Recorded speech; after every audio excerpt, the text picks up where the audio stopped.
Hello and welcome. I have here a Bernina 830 and I have no idea what state this machine's in. So anyway, let's take a wee look and see what we've got here. The clasps here are quite rusty, oxidized, but let's see what we've got. We have Bernina 830, bottom covers off, could be an ominous sign. The foot controller, that's not original, neither is the power cord, so that's not such a good start. Anyway, I have spare foot controllers and power cords for this model. Now, before plugging a machine like this in, a machine that you don't know the history of and that you're assessing, I would recommend going and having a look at a previous video I've done where I go through assessing the motor.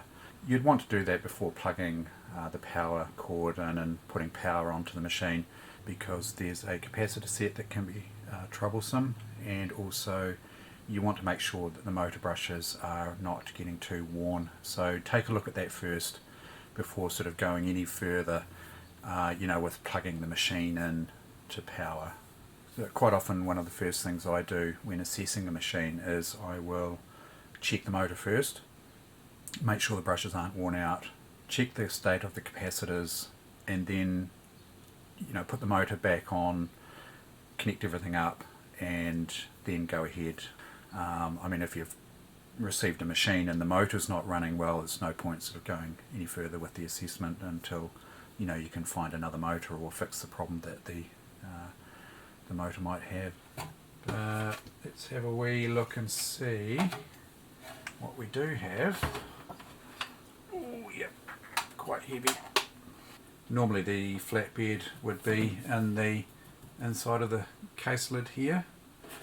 That one's missing the flatbed attachment.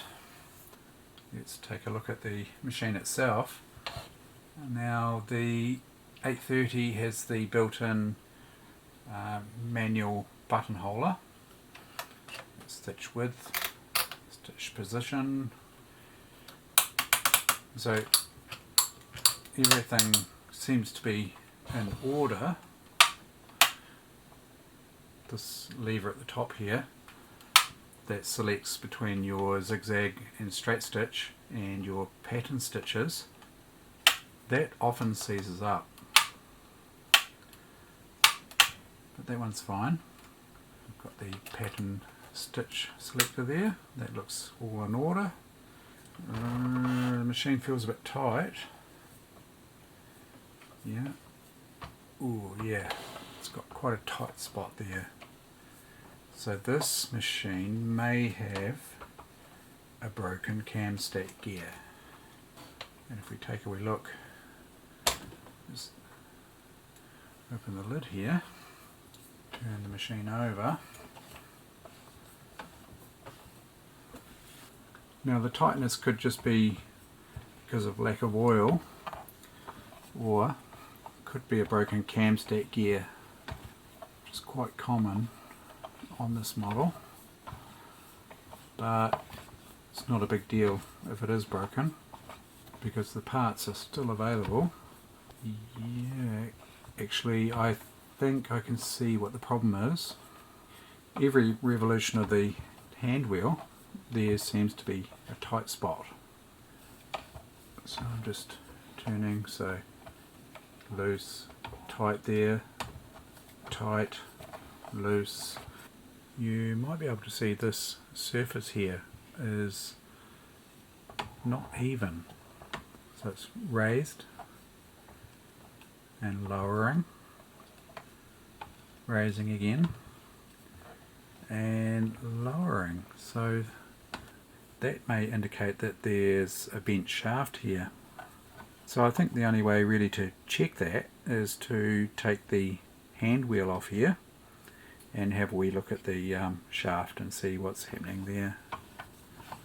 It's looking a bit suspicious. I sort of wonder whether this machine might have been dropped maybe on this end somewhere, and it's bent something down this end. So if we have a look down this end here, we can get the hand wheel off.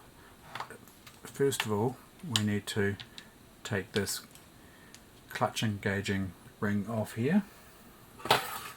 So we just undo that screw there. We don't have to undo it all the way, just part way.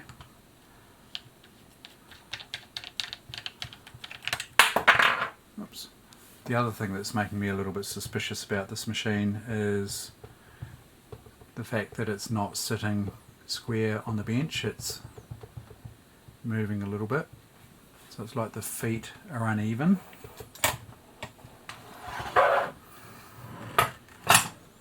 The feet are still there, that one's looking a little bit damaged.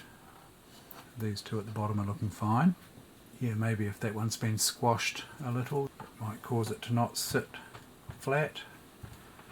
But the other reason a machine might wobble like this is because of it being dropped. But I'm not 100% convinced. But let's get this off here. Little clutch ring here. The easiest way to get the belt off is to take this cover off here. We get the cover off by taking this screw here out, like that. That's the end cover. Let's remove that. Then we can remove the hand wheel and the drive belt, just like so. So I'm really hoping that this shaft here doesn't wobble up and down, because that could be difficult to fix. We turn the machine over.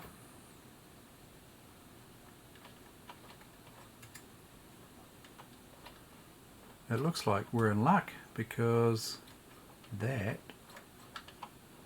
isn't bent. I was kind of wondering if this shaft was bent here, but it's not. So it looks like the hand, oh yeah, okay. You can see in here, there's cracking going on. So I actually think that this machine's been dropped on its end. So it's been dropped on its hand wheel here, and the hand wheel has broken. And that's what's causing this problem where it's tight to turn, which is actually a really good thing, because you know, the hand wheel being broken, it's not as big a deal as trying to straighten this shaft here. So that is turning so much better. So now we can do some more testing just by spinning that shaft. I'll go ahead and find a good hand wheel, one that's not all broken and cracked, and a foot controller and a cable, and then I think you know, that this machine's you know, probably a runner, I would say. There's not a lot that goes wrong with these machines. Just the cam stack gear sometimes breaks. There's another plastic gear down in here that can break. There's another cam in here that can be a problem, and if it's plastic, yep, that can break as well, but quite often they're metal. So we're looking through from the hand wheel end here. So the hand wheel normally, you know, sits on this end here, and come down. We look through this hole here, we've got a cam down here, and I'll just zoom in on that. You can get quite a good look at it there. So what you're looking at is the cam here, this cam, which I'm pointing to, trying to, with my screwdriver. It's quite hard to get the camera and the light in here. That one there, that's metal. So with this machine you're safe. If that was plastic, I'd be, yeah, double checking that there's no cracks. So go, you know, turn at least one full revolution. check for cracks. Now, I haven't seen many models with plastic cams in that area, but I've got one machine that has a broken cam there and it's plastic, and that's the machine that I might use to, harvest parts off, because if that cam's broken, that's pretty much game over for the machine. It's not worth repairing. Not many of the Bernina machines had a plastic cam there. Most of the ones I've seen are metal, so that's all good. So yeah, should be able to make a good machine out of this. So there's just a few things to look out for with the 830 model. As I say, generally very reliable machines, and it looks like once I get the bits and pieces for this machine, it's going to be a runner. Keep an eye out for part 2. I'll fit a decent hand wheel and give it a run, see how it goes. So I hope you found that helpful, and thank you very much for watching.